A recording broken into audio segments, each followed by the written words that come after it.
यह सब सुनकर प्रिंस का चेहरा अचानक बदल गया। उसके होठों पर एक अजीब सी मुस्कान आ गई। वह अब हल्की आवाज में बोला, चिंता मत करो, कुछ दिन वो रोएंगे लेकिन फिर मैं उन्हें संभाल लूंगा। ये सुनकर मन्नत की आंखें हैरानी से बड़ी हो गई। उसने अपना सिर जोर जोर से हिलाते हुए रोते हुए कहा, नहीं प्लीज ऐसा मत करिएगा, मुझे मत मारिएगा। अभी तो मेरी जिंदगी शुरू ही हुई है। अभी तो मुझे अपने दम पर एक कंपनी बनानी है। बस एक बार मुझे जैसे बाकी फ्रेंड्स के हैं। उसकी बातें सुनकर प्रिंस ने उसे घूरा। कुछ सेकंड बाद तिरस्कार से बोला, ओहो, तो तुम्हें बॉयफ्रेंड बनाना है? मन्नत ने हल्के में हाँ में सिर हिला दिया। प्रिंस का चेहरा अब गुस्से से तमतमा उठा। डोंट वेरी, उसने दांत भींचते हुए कहा, पहले मैं तुम्हें मारूंगा, फिर उसे हर एक इंसान को जो तुम्हारा बॉयफ्रेंड बनने का सपना देखेगा। अब मन्नत फिर से सहम गई। वह फुसफुसाई, मेरा तो अभी बॉयफ्रेंड बना भी नहीं और आप उसे मारने की बात कर रहे हैं। आखिर आप इतने जालिम कैसे हो सकते हैं? आपको मुझ पर जरा भी तरस नहीं आता? ये सुनकर प्रिंस ने उसका चेहरा कसकर पकड़ लिया और गुस्से में चीख पड़ा, तरस? क्या तुमने मुझ पर कभी तरस खाया था? जब तुम मेरे मॉम डैड की जिंदगी में आई तभी तो मैं उनसे दूर हो गया। अगर तुम ना आती तो शायद मैं आज भी उनका बेटा होता। और अब तुम मुझसे तरस की उम्मीद रखती हो? उसकी आंखों में नफरत जल रही थी। यू नो व्हाट, मैं तुमसे नफरत करता हूँ, इतनी नफरत कि एक दिन इसी की आग में तुम्हें जला डालूंगा। मन्नत की आंखों में आंसू आ गए, पर इससे पहले कि वह कुछ कह पाती, प्रिंस ने उसके हाथ पैर बांध दिए और उसे सोफे पर पटकते हुए बोला, अब यही तुम्हारी दुनिया है, चुपचाप पड़ी रहो यहीं। और वह कमरे से बाहर निकल गया। मन्नत अवाक रह गई।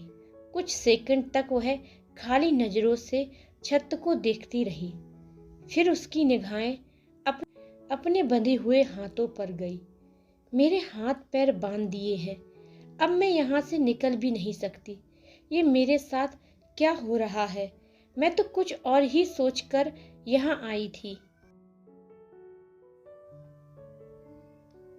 उसकी आंखों से आंसू बहने लगे।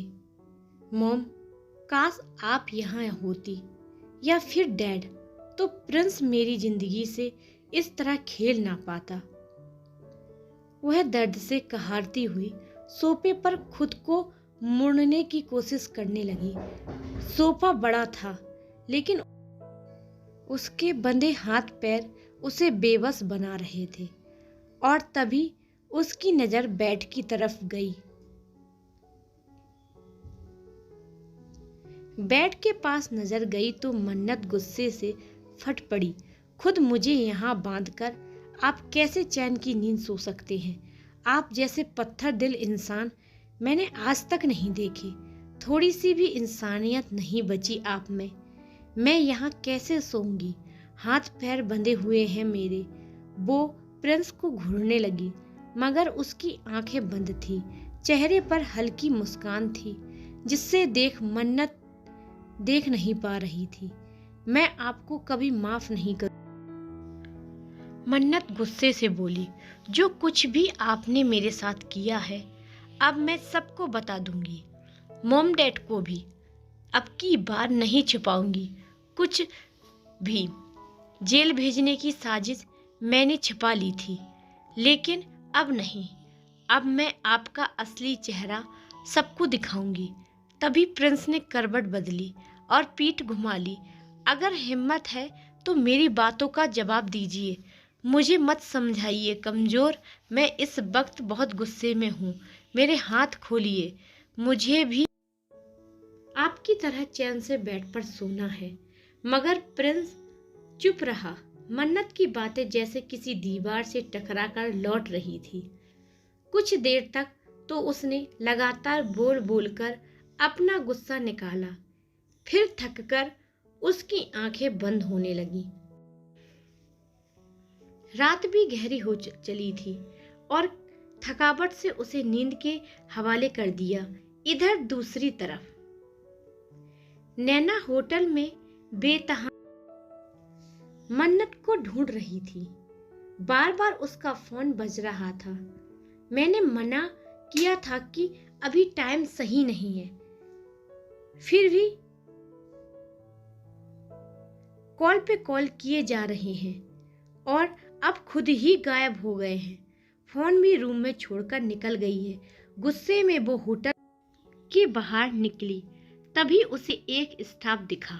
एक्सक्यूज मी, नैना ने कहा, क्या आपने मन्नत नाम की लड़की को देखा है? हमने आज ही चेक इन किया है। सॉरी मैडम, हमने उन्हें कहीं नहीं देखा, स्टाफ बोला और चला गया। नैना बड़बड़ाने लगी, अब मैं क्या करूं? अगर वो नहीं मिली तो आंटी को क्या जवाब दूंगी? उन्होंने मुझ पे भरोसा पर भेजा था, अब तो प्रॉब्लम हो गई। तभी 3 अजनबी लड़के होटल की तरफ आते दिखे। उन्हें देखते ही नैना दौड़ी और गुस्से में बोली, तुम सब यहाँ क्यों आए हो? किसने बुलाया तुम्हें? अभी के अभी निकलो यहाँ से। लड़कों में से एक चिढ़ गया, अभी तक पैसे पूरे नहीं दिए, ऊपर से तूने कहा था रात का काम है और अब तक कोई कॉल नहीं किया। बेवकूफ समझा है क्या? मैंने कहा था ना। नैना बोली, काम होते ही पैसे दे दूंगी, लेकिन लड़की ही गायब हो गई, तो अब मैं क्या करूं? पहले पैसे दो, आधी रात हो गई है। दूसरा लड़का बोला। नैना चिल्लाई, तुम सब कितने लालची हो। तभी एक तीसरे लड़के ने कड़वी मुस्कान के साथ कहा, और तू खुद को क्या है? तू भी तो लालची है। लड़की की जायदाद हथियाने के लिए सब कर रही है। जिस दिन उसे तेरे बारे में पता चला, दोस्ती का भरोसा टूट जाएगा। नैना हंस दी, वो कुछ नहीं कर पाएगी। वो भोली है, बेवकूफ है और मैं चालाक। सब कुछ मेरे हिसाब से हो। तुम काम करोगे। दूसरे आदमी ने धमकी दी, पहले कुछ पैसे दो, हम इतनी रात को यहाँ तक आए हैं। नैना ने गुस्से से उसे घूरते हुए कहा, तुम सब कितने लालची हो। तभी उनमें से एक आदमी ने हंसते हुए बोला, और क्या तू दूध की धुली है? तू भी तो उसकी जायदाद हड़पने के लिए ये सब कर रही है। जिस दिन उस लड़की को तेरे असली इरादे को पता चला, तेरा नाम और निशान नहीं बचेगा।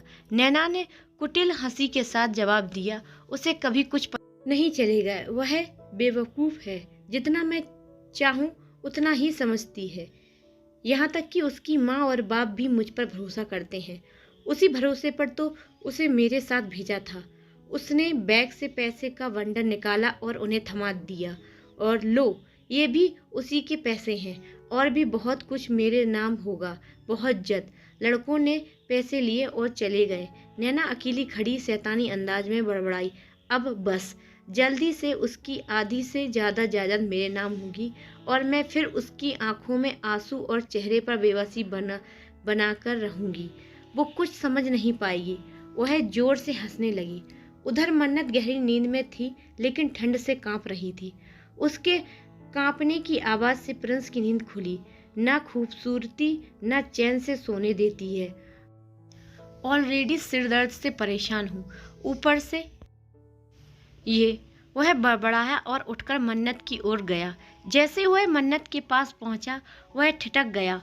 उसके चेहरे पर नजर गई तो कुछ पल ठहर गया, फिर झल्लाते हुए उसने एक ब्लैंकेट उठाया और गुस्से से बोला, ये लो, वरना पूरी रात मेरी नींद हराम करोगी। उसने मन्नत पर ब्लैंकेट डाल दिया, लेकिन मन्नत को कोई होश ही नहीं था। वो अभी भी कांप रही थी। इस बार प्रिंस ने धीरे से ब्लैंकेट ठीक से उड़ा दिया और जैसे ही उसके चेहरे के करीब गया, वह खुद को रोक नहीं पाया।